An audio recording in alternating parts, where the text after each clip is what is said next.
Assalamualaikum warahmatullahi wabarakatuh. Hai, kenalin, saya Fiera Nur Khalifah, mahasiswa BSD 01 semester 4. Di sini saya akan memaparkan materi menulis surat resmi guna memenuhi tugas dari dosen pengampu Ibu Iva Hanifah. Nah, sebelum kita masuk ke materi inti, ada beberapa hal yang perlu kita bahas. Yang pertama, ada pengertian surat. Yang kedua, ada fungsi surat. Yang ketiga, ada tujuan penulisan surat. Nah, yang terakhir, bagian intinya nih, yaitu menulis surat resmi. Mulai dari kop surat sampai tembusan, itu nanti kita akan bahas secara detail. Oke, jangan lupa disimak sampai selesai ya. Jika ada pertanyaan, bisa ditanyakan di kolom komentar.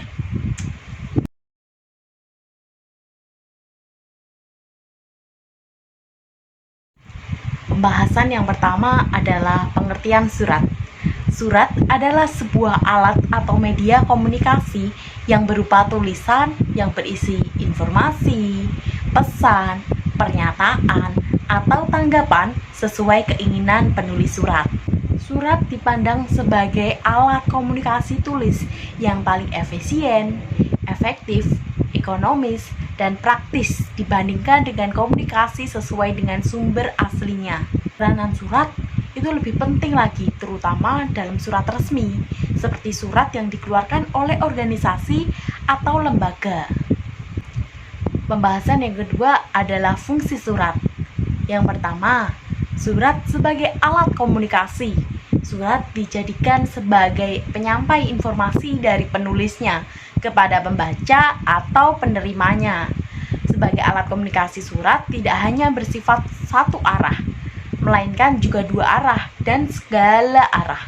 Artinya, surat juga dapat dibalas atau surat balasan sebagai timbal balik, dan surat juga dapat dibuat atau ditujukan kepada lebih dari satu orang, seperti surat edaran, pengumuman, surat membaca pada surat kabar, dan lain-lain. Fungsi yang kedua yaitu surat sebagai wakil penulis. Maksudnya dalam hal ini, penulis tidak perlu langsung bertatap muka dengan orang yang dituju untuk menyampaikan informasi, melainkan diwakili oleh surat. Yang ketiga, surat sebagai alat untuk menghemat waktu, tenaga, dan biaya. Nah, berkomunikasi dengan surat berarti tidak bertatap muka. Jadi, berkomunikasi dengan surat dapat dilakukan dari jarak jauh. Oleh sebab itu, surat dapat menghemat waktu, tenaga, dan biaya. Kemudian yang keempat nih, surat sebagai otak tata usaha. Penyusunan surat sebagai salah satu pekerjaan kantor mempunyai ciri-ciri yang tidak berbeda dengan pekerjaan kantor lainnya, yaitu tidak berdiri sendiri, melainkan erat kaitannya dengan banyak jenis kegiatan yang lain. Fungsi yang kelima yaitu surat sebagai bukti tertulis. Nah, surat dijadikan bukti tertulis untuk berbagai keperluan, sehingga jika terjadi sesuatu, misalnya kekeliruan, kelak kemudian hari, surat dapat dijadikan acuan, misalnya pada surat-surat perjanjian, surat waris, dan sebagainya. Nah, segala jenis surat juga dapat diabadikan atau diarsipkan untuk kepentingan-kepentingan lain kelak kemudian hari. Pembahasan yang ketiga, tujuan penulisan surat. 1. Ingin menyampaikan warta atau informasi kepada pihak lain. Yang kedua, ingin mendapatkan balasan, reaksi, atau tanggapan dari penerima surat tentang informasi yang disampaikan tersebut.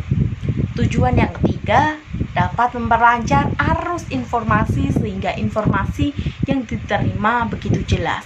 Nah, sekarang kita memasuki ke bagian inti nih, yaitu menulis surat resmi.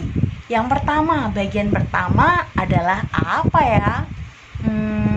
Ya, benar sekali, kepala surat atau kop surat. Kepala surat atau yang biasa disebut dengan kop surat merupakan bagian teratas dalam sebuah surat. Nah, fungsi penyertaan kepala surat atau kop surat tersebut tidak terlepas dari pemberian informasi mengenai nama, alamat, kegiatan dari lembaga tersebut, serta juga bisa menjadi alat promosi. Bagian surat yang pertama ini berisi 1. Logo atau lambang dari sebuah instansi. Logo atau lambang dari sebuah instansi, lembaga, perusahaan, ataupun organisasi. Yang kedua, nama instansi, lembaga, perusahaan, atau organisasi tersebut. Yang ketiga, alamat instansi, lembaga, perusahaan, atau organisasi tersebut. Yang keempat, nomor telepon, kode pos, alamat email, atau alamat web. Nah, biasanya setelah penulisan kepala surat atau kop surat, itu terdapat sebuah garis horizontal pemisah yang memisahkan antara kepala surat dengan bagian-bagian surat yang lain, tempat dan tanggal pembuatan. Nah, jadi nanti ada sebuah kop surat, kemudian ada garis horizontal, dan yang di bawah garis horizontal nanti ada nomor, ada tanggal pembuatan, dan lain-lain. Kita akan bahas selanjutnya. Selanjutnya ada nomor surat. Sebuah surat resmi yang mewakili sebuah lembaga, instansi, atau perusahaan atau organisasi biasanya menggunakan penomoran terhadap surat yang dikeluarkan atau yang diterima. Nomor surat biasanya meliputi nomor urut penulisan surat, kode surat, tanggal, bulan, dan tahun penulisan surat. Penomoran surat tersebut berfungsi untuk 1. Memudahkan pengaturan, baik untuk penyimpanan maupun penemuannya kembali apabila diperlukan. Yang kedua, mengetahui jumlah surat yang diterima, baik dan yang diterima dan yang dikeluarkan oleh organisasi, lembaga, atau perusahaan. Yang ketiga, memudahkan pengklasifikasian pasien surat berdasarkan isinya. Yang keempat, penunjukan secara akurat sumber dalam hubungan surat menyurat. Nah, nomor surat bisa diklasifikasikan menurut kode tertentu yang berlaku di sebuah instansi ataupun organisasi. Tidak perlu memakai kode yang rumit karena tujuan dari penggunaan surat tersebut adalah untuk membuatnya mudah ditemukan kembali. Bagian yang ketiga, tempat dan tanggal surat. Pencantuman tempat dan tanggal surat sendiri itu ditujukan untuk memberikan informasi mengenai tempat dan tanggal penulisan surat tersebut. Untuk tempat biasanya tidak dicantumkan kembali jika tempat itu sudah tertulis di kepala surat atau kop surat yang berupa alamat instansi. Nah, tapi bagi surat yang bukan resmi itu tidak memiliki kepala surat, wajib menuliskan tempat di bagian surat kedua ini. Nah, jadi kan kita itu kan temanya tadi menulis surat resmi. Jadi nanti pada tempat dan tanggal surat kita tidak perlu memasukkan tempat karena sudah tertuliskan di kop surat atau kepala surat. Nah, penulisan tanggal surat itu hendaknya yang pertama menggunakan bahasa Indonesia yang baik dan benar. Jika surat dalam bahasa Indonesia, ia menggunakan bahasa Indonesia. Namun jika surat menggunakan bahasa Inggris, ia menggunakan bahasa Inggris. Jangan mencampur keduanya. Kemudian ditulis lengkap, tidak disingkat. Contohnya, Bandung ditulis singkat menjadi BDG. Kemudian Surakarta disingkat menjadi SKA. Nah, itu tidak diperbolehkan ya. Kemudian yang terakhir, di belakang tahun tidak disertai tanda titik. Nah, jadi 1 Juli 2023. Nah, setelah tahun 2023 itu tidak diberi titik. Bagian yang keempat yaitu lampiran. Bagian lampiran merupakan bagian penjelas dalam menginformasikan bahwa ada sejumlah berkas atau dokumen yang disertakan dalam surat tersebut. Jika tidak terdapat berkas atau dokumen yang dilampirkan, maka bagian lampiran bisa ditiadakan. Yang kelima, hal. Pada bagian surat kelima ini berisi hal atau perihal. Hal berfungsi memberikan petunjuk bagi pembaca mengenai pokok isi surat tersebut. Yang keenam ada bagian alamat. Nah, terdapat dua alamat, yaitu di dalam surat dan di luar surat. Yang maksud dari alamat luar tadi itu ditulis di bagian sampul surat. Nah, kalau yang alamat dalam itu ditulis di dalam surat. Alamat yang dimaksud dalam bagian ini merupakan alamat dalam. Kita akan membahas alamat dalam. Nah, ada beberapa hal yang harus kita perhatikan dalam menulis alamat dalam ini. Dalam seharusnya hal-hal tersebut adalah berikut ini. Hal-hal tersebut adalah 1. Kata kepada. Pada alamat dalam seharusnya tidak ada, karena kepada berfungsi sebagai penghubung intrakalimat yang menyatakan arah. Kemudian yang kedua, menggunakan kata yang terhormat tanpa tanda titik.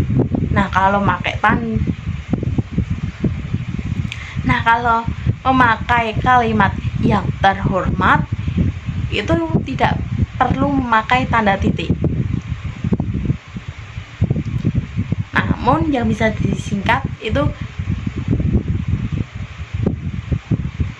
Kemudian kalau yang terhormat kita singkat menjadi YTH titik Y besar, TH kecil, kemudian titik.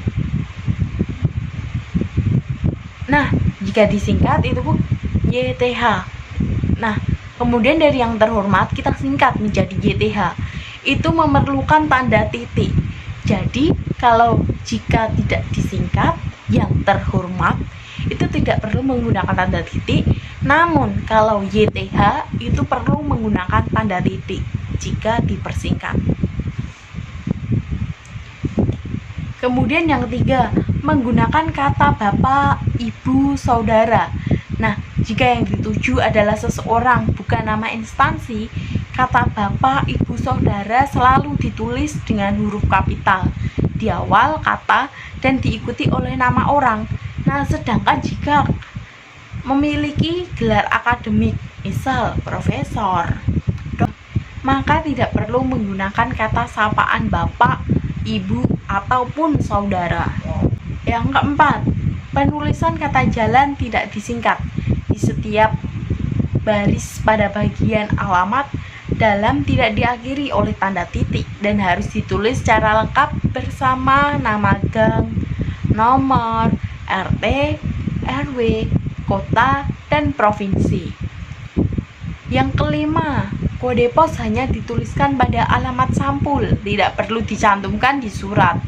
Yang keenam, penggunaan bentuk di tempat dalam penulisan surat tidaklah tepat karena kata tersebut mengacu keseluruhan tempat di dunia. Baiknya langsung merujuk ke tempatnya. Kemudian, penulisan alamat terkadang menggunakan istilah untuk perhatian atau disingkat UP, yang artinya surat tersebut ditujukan terhadap orang tertentu. Namun jika orang tersebut sedang tidak berada di tempat, surat tersebut boleh dibuka oleh orang lain dalam lingkup satu jabatan atau satu bagian yang disebutkan dalam surat. Bagian yang ketujuh yaitu salam pembuka. Bagian surat yang ketujuh ini adalah salam pembuka yang berfungsi sebagai sapaan dalam surat. Salam pembuka ditulis dengan huruf kapital di awal dan diakhiri oleh tanda koma. Misalnya dengan hormat, salam sejahtera. Bagian yang 8 adalah isi surat nih. Isi surat dibagi menjadi 3. Yang pertama ada pembukaan, yang kedua ada inti, yang ketiga ada penutup. Kita bahas terlebih dahulu yaitu pembukaan. Pembuka itu merupakan alinea pertama yang berfungsi sebagai pengantar atau pendahuluan terhadap informasi yang disampaikan pada alinea isi. Kemudian kita masuk ke isi surat yang kedua yaitu isi. Alinea isi itu berisi informasi yang akan disampaikan. Yang ketiga, penutup. Sedangkan alinea penutup ini berisi ucapan terima kasih atau harapan dari penulis surat kepada pembaca surat. Bagian surat yang ke-9 yaitu salam penutup. Salam penutup merupakan penutup surat, biasanya menggunakan kata hormat saya, hormat kami, wassalamualaikum warahmatullahi wabarakatuh. Bagian ke-10, nama jelas pengirim dan tanda tangan. Nah, setelah salam penutup terdapat nama jelas pengirim, surat beserta tanda tangan. Atas nama digunakan apabila orang yang berwenang melimpahkan kekuasaan kepada bawahannya untuk menandatangani atas nama orang yang memberi wewenang. Bagian surat yang terakhir yaitu tembusan. Nah, tembusan merupakan bagian surat yang menunjukkan pihak atau orang lain yang juga berhak mendapatkan surat tersebut.